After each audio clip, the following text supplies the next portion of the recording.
The Newcastle United takeover, something that has been going on for what seems like an absolute sodden eternity now. But some new documents appeared online yesterday to suggest possibly that there has been a company set up to clarify separation. Newcastle United clearly mentioned on that, so let's have a look.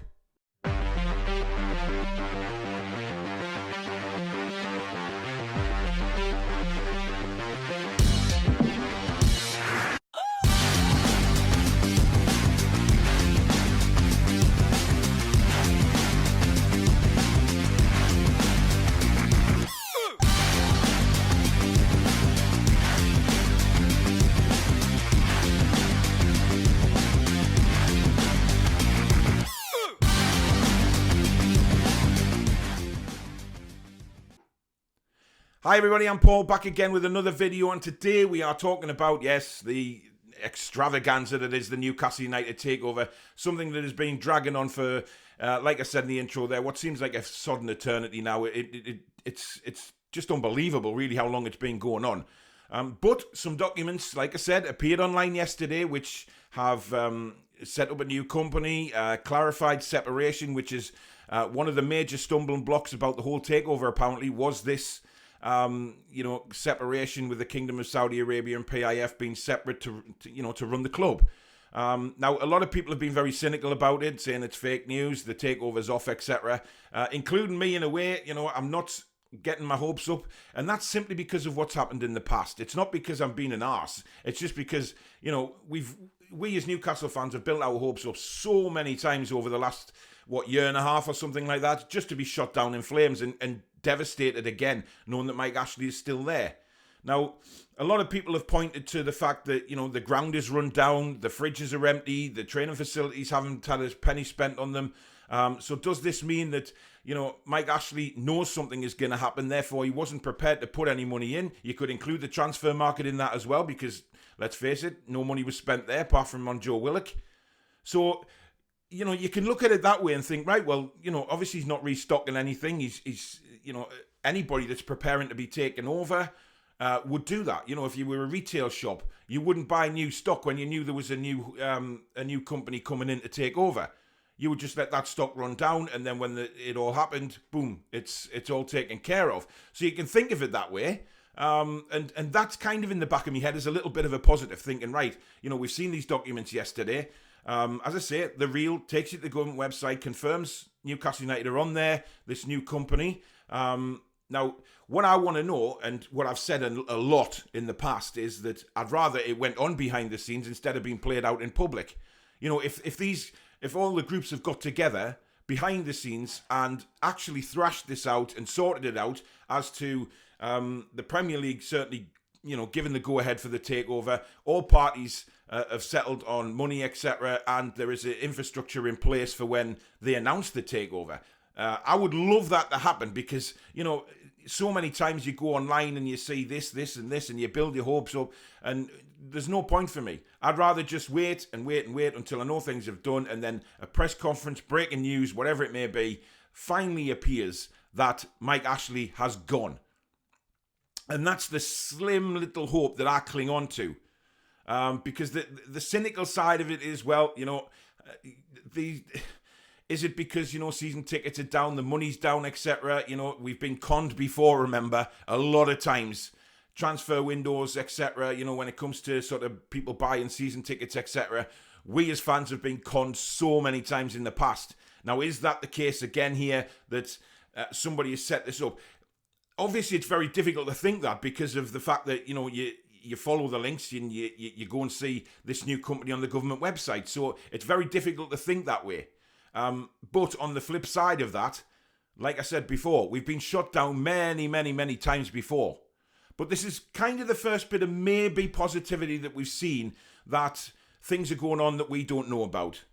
Yes, you'll always have accounts on Twitter or any sort of social media platform thinking they know a little bit more than anybody else, and the only people I tend to believe are the people that I trust on social media. And those people who I'm talking about, I'm not going to name names obviously, but those people have taken a hammering, and it's absolutely shocking.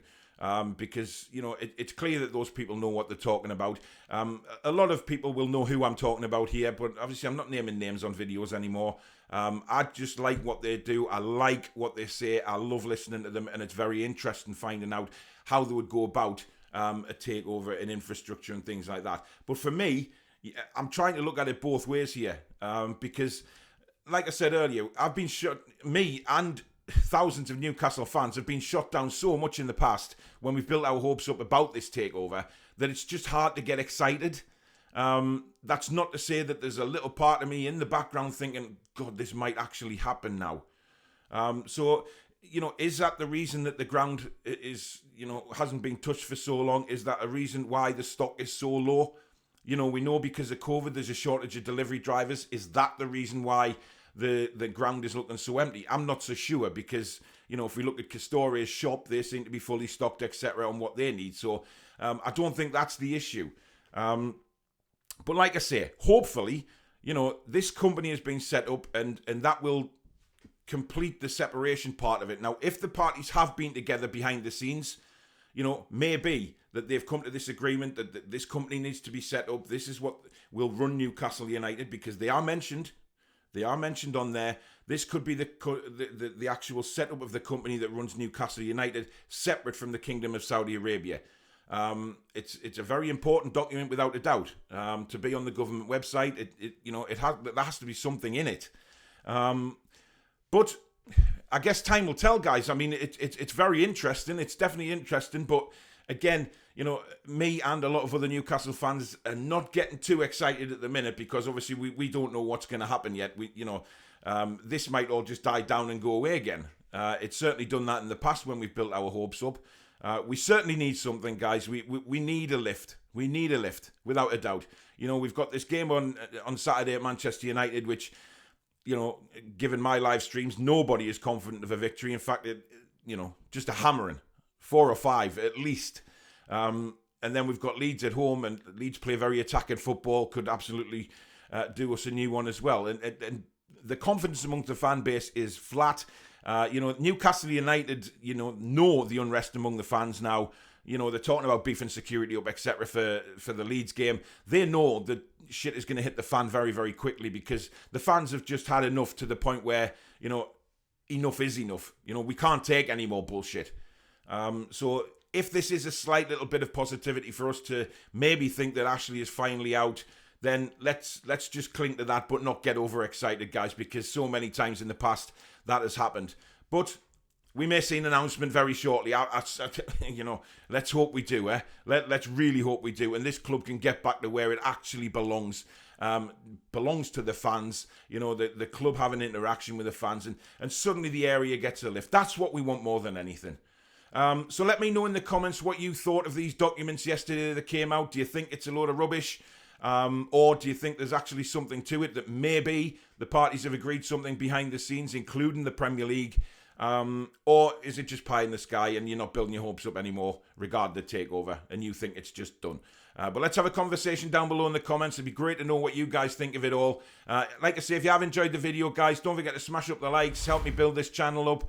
And if you're new and you like what you've seen, please do consider subscribing, all the way to building up to 3,000 now. So it's fantastic. The channel has grown really well, and you guys are the ones that are making it do that. So thank you very much for that. But in the meantime, I'll be back on Thursday night with the fantasy football. Friday night, we've got the preview of the game. Rich from Rich Sports on YouTube is joining me to discuss the Man United side of it as well. So do tune in for that. And I'll be back over the weekend with a video reviewing the Manchester United game. So that could be an interesting one. But in the meantime, guys, thanks for watching. Take care. Get strong.